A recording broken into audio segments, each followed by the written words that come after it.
How to Be Successful, Part 2.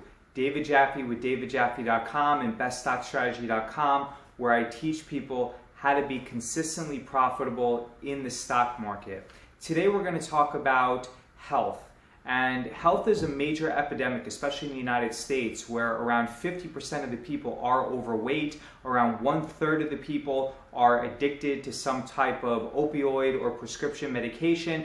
And I generally feel, even though there have been increased exposure on suicides, mainly by celebrities, so that's shined the light on overall health, I definitely think that healthcare is something that is not given as much attention as it should, because the reality is that if you're not feeling right, either physically or mentally, you can do all of this self-evolution and self-actualization and improvement that you want, but it's not going to matter. If you can't wake up, function well, think clearly, and be healthy, then nothing else matters. So I want to discuss a few minimum viable steps that you can take in order to substantially improve your health.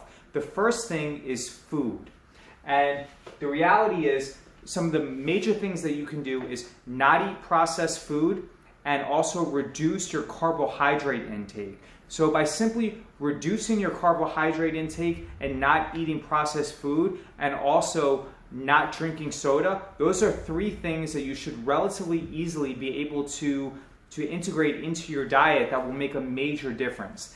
The second thing is exercise. As far as minimum viable change that you can make, if you go to the gym once a week and you hop on a standing recombinant bike, like one of those standing bikes, and you just do 30 seconds of 100% effort, that will spike your growth hormone, and that will be enough exercise for you to lose weight. Or at a minimum, it'll be enough exercise for you to see drastic differences in your body composition over a 2 or 3 month period. So again, to summarize, with the food, don't eat processed food, don't drink sodas or sugary liquids, and additionally, cut out the packaged food, the processed foods, and try to limit the carbs. From the exercise perspective, if you just go to the gym once a week and for literally 30 seconds, you just give 100% effort. So you burn through and you fight through the lactic acid buildup and the cramps, just 30 seconds, 100%, it'll spike your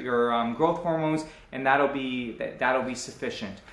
The third thing is to avoid medications. Now this is something that I actually know I have a lot of experience with this, because I have suffered from OCD and depression in the past. In fact, when I graduated from university and I started working as an investment banker, my fellow bankers were actually calling me retarded, because at that time I was taking some very strong antidepressants and some very strong psychotropic medication. I remember I was taking Zyprexa and Geodon and things like that, and those things just messed up my mind to such an extent that I could not think clearly. But the reality is that once I recognized that I can't rely on medications as a crutch, I started doing a lot of research. And Google is your friend. You have more information at your fingertips right now than anyone else has ever had in the past. Use that to your advantage.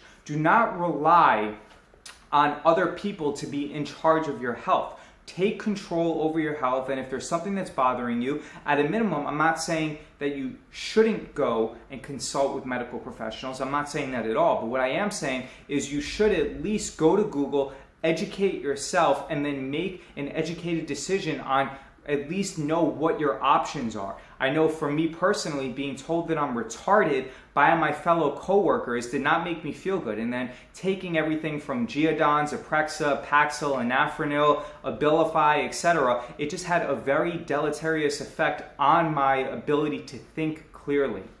The last thing that I want to talk about is avoiding head injuries. Now this is something that's been getting more press lately, but I still don't think that it's getting enough press. When I was in high school and I used to play soccer, I would intentionally not head the ball. And sometimes my teammates would get upset with me, but in practice I would tell the coach that I'm not heading the ball. And I went like 2 years playing JV and varsity soccer without heading the ball at all, mostly because I don't think that heading a soccer ball is worth it for the possibility of a subconcussive hit on anyone, especially our youth. And I think the same thing goes with our children. I have a child and he wears a $6 helmet that I got on eBay to prevent his head injuries. I definitely think that head injuries are a major component in determining future success because it has a strong correlation to psychiatric illness, depression, anxiety, OCD, ability to think clearly, IQ scores, etc. So you definitely have to be careful, and this is something that is extremely avoidable.